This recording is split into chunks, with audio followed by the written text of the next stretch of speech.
Olá, pessoas, tudo bom? Meu nome é Daniel Pitan Silveira, eu sou engenheiro de computação, tenho MBA em gestão de projetos, eu sou pós-graduado em engenharia de software pela FIAP e agora eu estou fazendo uma segunda pós-graduação em desenvolvimento de sistemas com foco em IA, além de vários outros cursos, né? Tenho 20 anos de experiência no mercado de TI e hoje eu queria trazer um pensamento, né, uma visão de um ser humano que comecei a ter, né, no qual eu comecei a ter, depois que comecei esse curso, essa pós na FIAP, de desenvolvimento de aplicações utilizando IA, eu comecei a perceber muito mais o mundo ao meu redor de uma dependência extrema de IA. E esse é um tema que eu queria discutir sobre esse assunto. Não sou um especialista em IA, não sou um especialista comportamental de pessoas, mas é algo que eu tenho visto, vivido, é algo que eu tenho percebido das pessoas em geral, essa dependência extrema, e é algo que eu fiquei pensando e fiz uma pesquisa, resolvi pesquisar a fundo isso daí. É um tema que eu acho que vai ser muito pesquisado no futuro, mas é algo que eu posso trazer alguns insights aqui, alguns pensamentos, algum brainstorming que possa levar vocês a se questionarem. Acho que a primeira coisa que nós precisamos falar é entender um pouquinho sobre essas IAs de hoje. A IA não é uma coisa que começou agora 3 anos atrás, tá?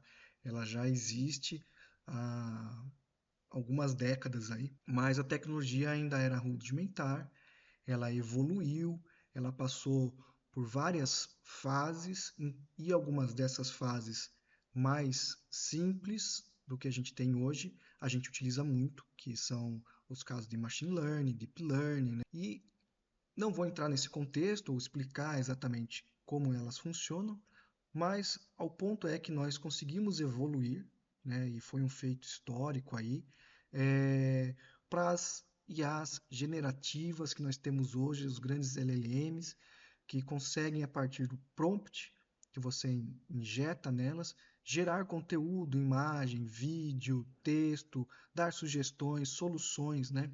Então, é a partir deste momento, desse ponto, é onde eu vou conversar um pouco com vocês. Então, o tema é a dependência extrema da IA, um pensamento de um humano. A era da resposta pronta, né? O visual, uma imagem, uma busca digital, um mapa de papel, né? Então, a gente está vivendo aí uma fase, né? Um período onde as pessoas estão parando de raciocinar, de pensar, de procurar respostas, de ler para abrir um prompt na tela e fazer qualquer pergunta nesse universo majestoso e aguardar uma resposta certiva e mágica para o seu problema, né?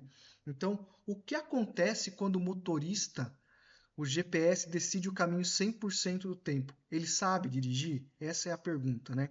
A gente teve uma aula agora recentemente, né? E a gente fez alguns testes, né? E a IA ela erra constantemente, né? Por mais avançada que ela seja, ela continua errando. Então, a pergunta que você pode fazer na IA é: estou com o meu carro sujo e tenho um lavacar a 50 metros da minha casa. O que é mais vantajoso? Eu ir a pé ou ir de carro? Ora bolas. Se ela responder que ir a pé, tem algo muito errado aí. Porque se você vai lavar o carro, você tem que ir de carro. Não importa se ele é perto ou é longe. E, e a maioria das IAs pode responder que você tem esses dois caminhos. Então, a gente tem que ter esse pensamento, né? A gente está vivendo essa revolução cognitiva, né? Ela não é só uma ferramenta, né? Ou melhor, ela não é só mais uma curiosidade que a gente usava por curiosidade. Ela está se tornando uma ferramenta poderosa. Só que essa ferramenta, ela tem causado um problema que eu tenho olhado em torno de colegas meus aí, né? Até companheiros de trabalho e pessoas que não são do meu círculo de trabalho, uma atrofia do músculo criativo. Quando você pega um livro, Quando você faz até uma pesquisa na internet e você precisa escrever um artigo ou resolver um problema, montar uma planilha, você está exercitando o seu músculo criativo, você está exercitando a sua massa cinzenta, você está exercitando o seu cérebro. Quando você pede para a IA, você está delegando para ela, você está passando a bola para ela. E isso gera uma preguiça mental em você que impede de você pensar e acaba atrofiando você, acaba atrofiando o seu pensamento, né? Então, delegar um brainstorm vicia o cérebro e não enfrentar o vazio. Se todos usamos os mesmos modelos, as ideias começam a ter o mesmo sabor. Se todo mundo entra lá no chat GPT, todo mundo entra no cloud e faz perguntas similares, as nossas respostas começam a ser parecidas, iguais, né? A criatividade nasce do caos e da tentativa e erro. A IA, ela elimina o erro, mas também ela pode eliminar a originalidade. Você vai na IA e você está com um problema. Ela é ótima, ela te ajuda a resolver o problema. Nessa parte, é uma ferramenta muito útil. Mas o revés é que ela retira a sua criatividade, a sua originalidade. Então, isso gera uma armadilha de autoridade algorítmica. Porque quando você está conversando com a IA, seja um Gemini, seja um Copilot, um GPT ou qualquer outra aí, você está conversando com um modelo matemático. Você não está conversando com um ser humano sintético ou um ser humano real que cada vez que eu fizer a mesma pergunta para ele, ele pode ter respostas diferentes, insights diferentes. Então, esses modelos matemáticos que ponderam através de algoritmos, de pesos, medidas, de probabilidades, eles geram alucinações. E essas alucinações são aceitas, né?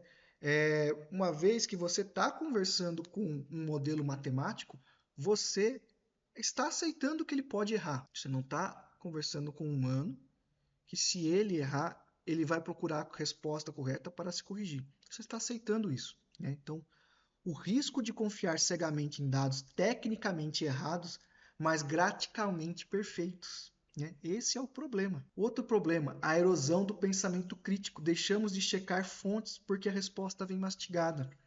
A resposta vem linda, vem perfeita, escrita minuciosamente, às vezes até citando fontes. Mas essas fontes estão corretas? Essa arquitetura gramatical bem construída, elaborada, ela nos engana, nos faz pensar que aquela resposta está perfeita. A IA é um excelente assistente, mas ele é um péssimo mestre. Então, ela não serve para nos ensinar assim. A gente pode pedir para ela insights para nós aprendermos, né? A gente pode pedir um estudo dirigido para a IA. A gente pode pedir para ela montar um roteiro de aprendizagem. E com ela, com base no roteiro, a gente estudar e com ela a gente pode pedir ou tirar dúvidas, mas sempre checando a informação, nunca confiando cegamente. E tudo isso causa um impacto no desenvolvimento profissional. Veja, eu sou um dev, eu sou analista de sistemas, eu sou cientista de dados, engenheiro, e confiar cegamente na IA, além de atrofiar o meu pensamento, gera essa preguiça mental e faz com que os novos projetos ou projetos já em andamento gere aquela perca de capacidade do profissional mental de ele desenvolver o projeto, de ele pensar fora da caixa. Perdas de fundamentos, ó. Desenvolvedores que geram código sem entender a lógica por trás dele. O copy-paste moderno. Então eu já escutei muito por aí. Eu criei um programa na IA. Como ele foi criado? Não sei, só sei que funciona. A IA, no meu dia a dia, ela é uma ótima ferramenta. Eu utilizo bastante, mas com critérios para me ajudar na automação, para me ajudar na resolução de pequenos problemas. Os grandes problemas sou eu que resolvo. Então, um exemplo muito prático, né? Eu precisava de uma ferramenta para mover conteúdos de pasta para um arquivo, agrupar arquivos, fazer um saneamento. É uma ferramenta que para mim, profissionalmente, não é interessante desenvolver ela do zero, aprender a criar isso, porque eu trabalho com RPs, eu trabalho com regras de negócios, coisas muito mais complexas. Então, são ferramentas nesse nível, automação de e-mail, automação de mensagem, que para mim não é interessante aprender. É uma coisa que é interessante eu delegar realmente para ela gerar uma ferramenta lá no console, onde eu dou um comando e ela sanitiza os arquivos, pastas, manda uma mensagem, manda um e-mail, e eu fico realmente com o filé mignon, vamos dizer assim, da solução dos problemas. Né? Ó, síndrome do impostor, o sentimento de que o sucesso não é seu, mas da ferramenta. Então, quando você delega demais para ela, você, perante aos seus gestores, você recebe troféus. Mas a hora que você for questionado como aquilo funciona, você não vai saber dizer. E por detrás vai ficar aquele sentimento de não fui eu que fiz. Entendeu? Outro problema é a fragilidade técnica. O que acontece quando cai uma API, quando muda o sistema, quando algum parâmetro em algum lugar muda e tudo para. Você não sabe aonde arrumar, você não sabe aonde correr, você não sabe aonde procurar, porque não foi você que fez. Você mandou fazer, mas você não sabe o que foi feito. O isolamento, imediatismo. O fim da colaboração. Trocar o debate com colegas por prompts solitários. Então, a IA está gerando o quê? Quando você está num mundo corporativo, num escritório, ou até trabalhando remotamente com várias pessoas e você se depara com um problema que precisa de discussão, de diálogo. Olha, eu estou com esse problema, como que a gente pode resolver? Ou até mesmo numa reunião de uma daily, de um scrum, você acaba trocando isso por um prompt. Ah, eu estou com uma dúvida deste problema. E é uma dúvida não técnica, muitas vezes de processo. Você vai lá, abre um prompt, digita, estou com um problema assim, assim, assim, assado, um processo assim, e o prompt te responde 4, 5 insights de como você pode fazer. E você lá confia e aceita. Quando você deveria gerar esses insights, né, na minha opinião, na minha humilde opinião, gerar esses insights, né, e com esses insights discutir com os seus colegas, com os seus pares, né, para te ajudar. Realmente, eu estou com esse problema, eu não sei direito qual é o caminho tomar, porque a interação humana ali é onde vai gerar a diversidade, é onde vai gerar o out of box. E o outro problema é a ansiedade da resposta, né? Porque quando você está conversando com alguém, você tem aquele tempo de resposta, a pessoa não sabe, às vezes na hora ela fala, eu preciso pensar um pouco, eu preciso marcar uma reunião, a gente precisa dialogar, às vezes você vai ter uma resposta 3 dias depois. Agora o prompt, em 5 minutos, você tem a resposta. E isso acaba gerando aquela ansiedade por uma resposta rápida. A solidão assistida, cercado de respostas rápidas, mas desconectado da troca humana real. O humano deve estar no loop. Tente resolver o problema por 15 minutos antes de abrir uma IA. Nunca aceite uma resposta sem entender o porquê. Use a IA para estruturar, mas coloque a sua alma no conteúdo final. O ser humano ele tem que estar no loop da IA. O ser humano ele tem que estar ali participando com a IA. A IA vai gerar os insights. A IA pode refatorar um código seu, melhorar esse código, mas você precisa perder um tempo ali para entender o que ela fez, para discutir com ela o que está sendo feito, pesquisar se o que ela respondeu está correto, dialogar com outros colegas e falar, olha, eu tive esses insights, eu acho que está errado. Então, é preciso que você coloque, como está escrito ali, a sua alma na IA e não apenas aceitar cegamente. Veja, é uma tecnologia que chegou para revolucionar, para ajudar, para colaborar com a gente. É uma tecnologia que vai ajudar muito a humanidade. Eu uso no meu dia a dia, mas eu uso com parcimônia.